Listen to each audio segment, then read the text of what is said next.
బోటి ఫ్రై తయారు చేసే విధానం ఇలా బాగుంది చూడండి. చాలా టేస్టీగా కూడా ఉంది. చాలా సింపుల్గా అండ్ ఈజీగా.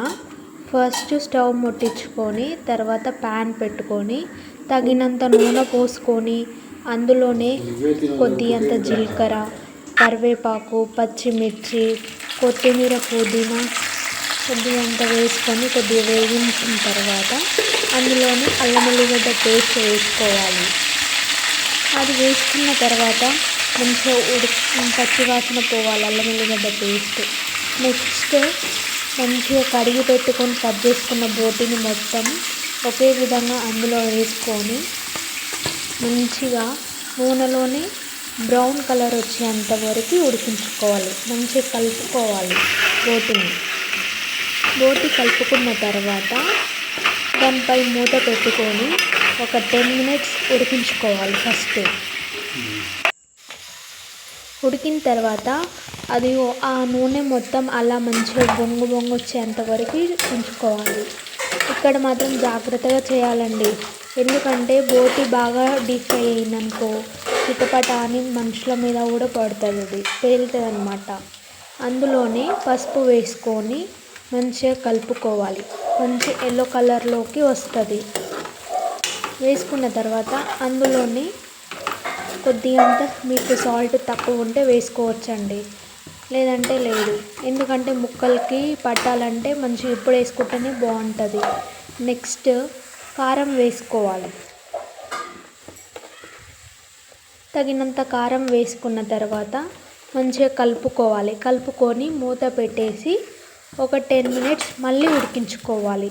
కారం, పసుపు, ఉప్పు మొత్తం ముక్కలకి మంచిగా పట్టింది అనుకోండి, టేస్ట్ బాగుంటుంది చాలా. మూత పెట్టేసిన తర్వాత సిమ్లోనే పెట్టుకోవాలి మంటని. చూడండి నేను ఎలా కలుపుతున్నాను. అలా ఉడుకుతూ ఉంటే మంచిగా ఆయిల్ మొత్తం అలా నురుగు వస్తుందండి. నెక్స్ట్ ధనియా పౌడర్, నెక్స్ట్ గరం మసాలా వేసుకొని కలుపుకోవాలి.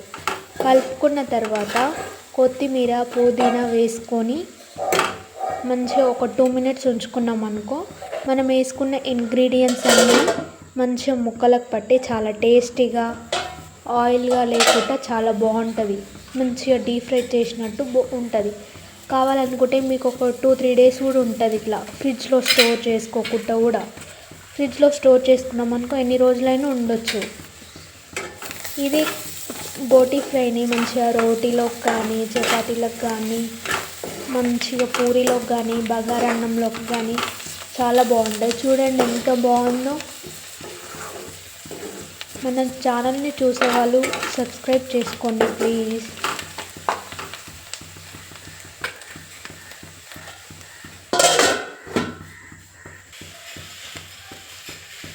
ఇప్పుడు ఈ కర్రీని తీసుకెళ్ళి మేము ఏం చేస్తామో చూడండి. మంచిగా బగారా రైస్, మంచిగా బోటి ఫ్రై, లెమన్, ఆనియన్స్ అన్నీ మంచిగా కలుపుకొని తింటే ఎంతో బాగుంటుంది, చాలా టేస్టీగా. ఇక్కడ బోటి కర్రీ కూడా చేశానండి. నెక్స్ట్ మటన్ కర్రీ కూడా చేసా. మటన్ కర్రీ రేపు నెక్స్ట్ వీడియోలో పెడతానండి, చూడండి. మన ఛానల్ని సబ్స్క్రైబ్ చేసుకోండి, లైక్ చేయండి, షేర్ చేయండి. మన వీడియోస్ ఏమేమి కావాలి